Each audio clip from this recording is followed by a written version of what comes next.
नलखेडा गाव. S T स्टँडला उतरल्यानंतर आपल्याला साधारण अर्धा किलोमीटर चालत जावं लागतं. तो हा रस्ता आहे.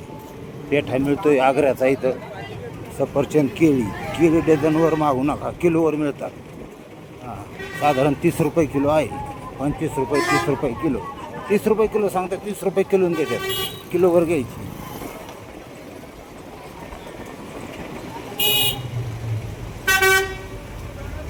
खेळण्याची दुकानं, नवरात्र महोत्सव देवीचा असल्यामुळं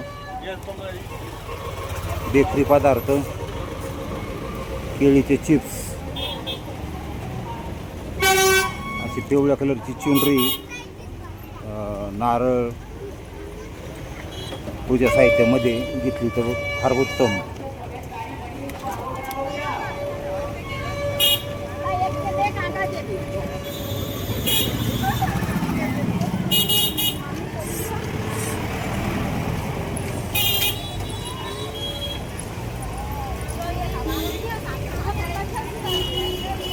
आगे जान दो, ये गाड़ी बड़ी है अपने के पीछे, सफेद गाड़ी, इसको आगे बढ़ा लो भैया, जान दो इसको आगे.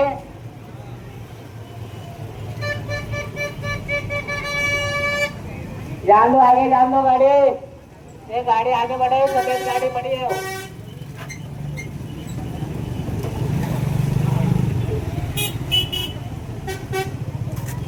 मध्य प्रदेश पोलीस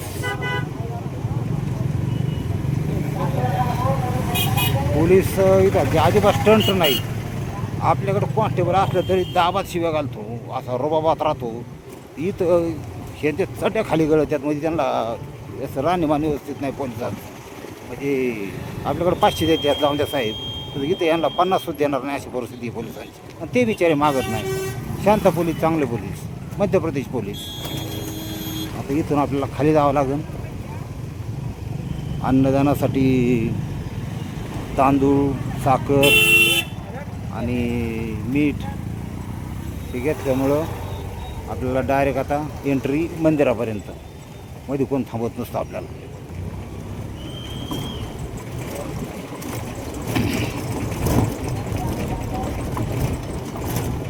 इकडून गाडी पलटी करा बसले तिथं.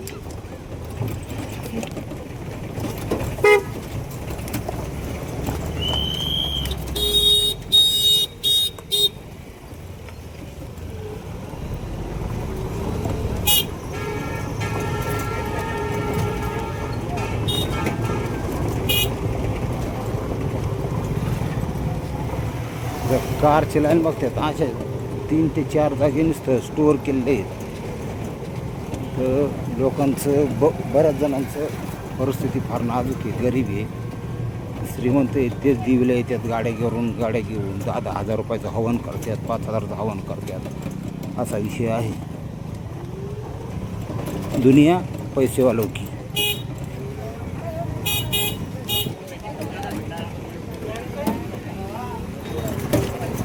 इथं आपले सबस्क्रायबर 2-3 येत आहेत. मी हाही इथं सहकार्य करतो त्यांना. पण जरी मी नसेल तरी ज्याला यायचं त्यासाठी थोडंसं माहितीवाचा व्हिडिओ टाकला. आता मंदिराचा आवार चालू झाला बघा.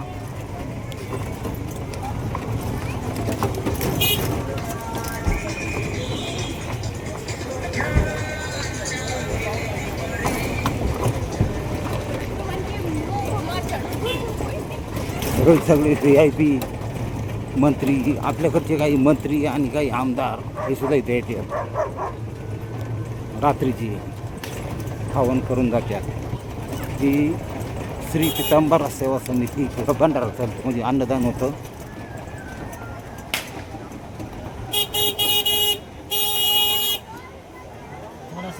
थोड़ा आगे ले लो, वो खाली कर देंगे ना. हाँ रुको इधर रुको, इधर आएंगे वो इधर.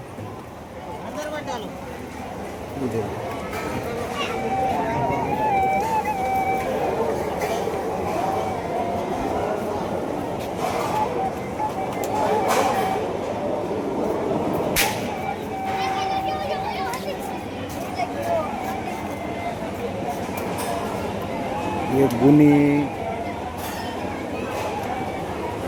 गोणी म्हणजे 50 किलो साखर आहे, 35 किलो तांदूळ आणि एक मीठ थोडं आहे, म्हणजे 10-20 किलो पॅकिंगमधलं मीठ दिलेलं चांगलं असतं असा विषय. आता तुम्हाला दाखवतो जेवणं कसे चालल्यात. सकाळी 10 वाजल्यापासून संध्याकाळी 7 वाजेपर्यंत एक पद्धत काही चांगली आहे. सकाळी 9 वाजता भंडारा चालू होतो, अन्नदान चालू होतं. 9 ते 10 ह्या वेळेस सर्व लहान मुली, कुमारिका मुली आणि मुलं, म्हणजे लहान बालकांना जेवायला घातलं तर 2-3 हजार मुलं जेवतात 1 तासात. आणि त्याच्यानंतर मोठ्या माणसांसाठी चालू होतं असा विषय आहे. ते बसून या ठिकाणी सगळं थाळी घेऊन ताट घेऊन फिरवायचं, सगळे पदार्थ वाढतात आणि ह्या ठिकाणी बसून खायचं. वर सगळे फॅनवरची सोय आहे व्यवस्थित.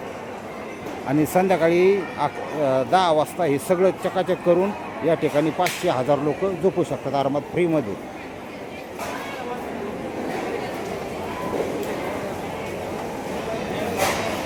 त्यांचा माणूसही नाता आहे, घेऊन जाईल, पावती करावं लागते. आपली बांगडी त्या ठिकाणी उभी आहे, दिसत असेल तुम्हाला. अहो इथं बांगडी.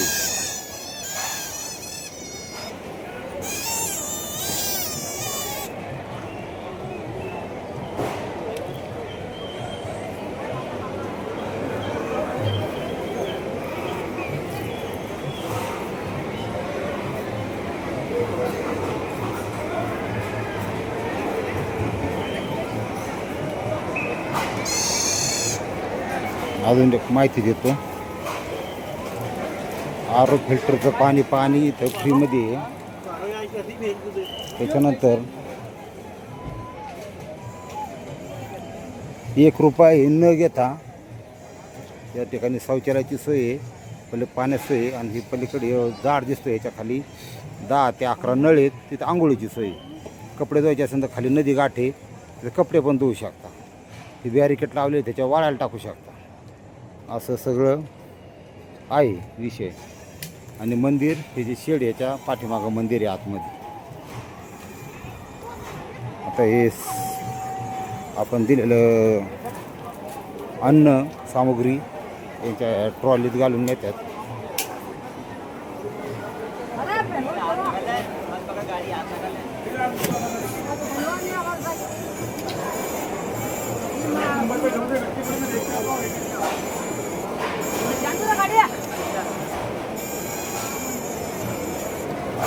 कसं होतं की इतके लोक गरीब येऊन गोरगरीब जेवतात,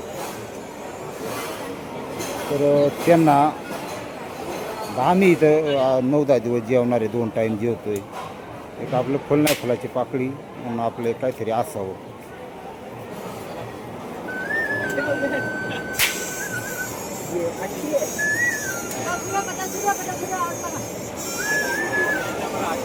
आणि महत्त्वाचं म्हणजे मी दिलेलं नाही, आपल्याबरोबर जे आपले सबस्क्रायबर आहेत त्यांनी दिलेलं आहे, हे महत्त्वाची सांगायची विसरलो. रामकृष्ण हरी. जय मा बागलामुख.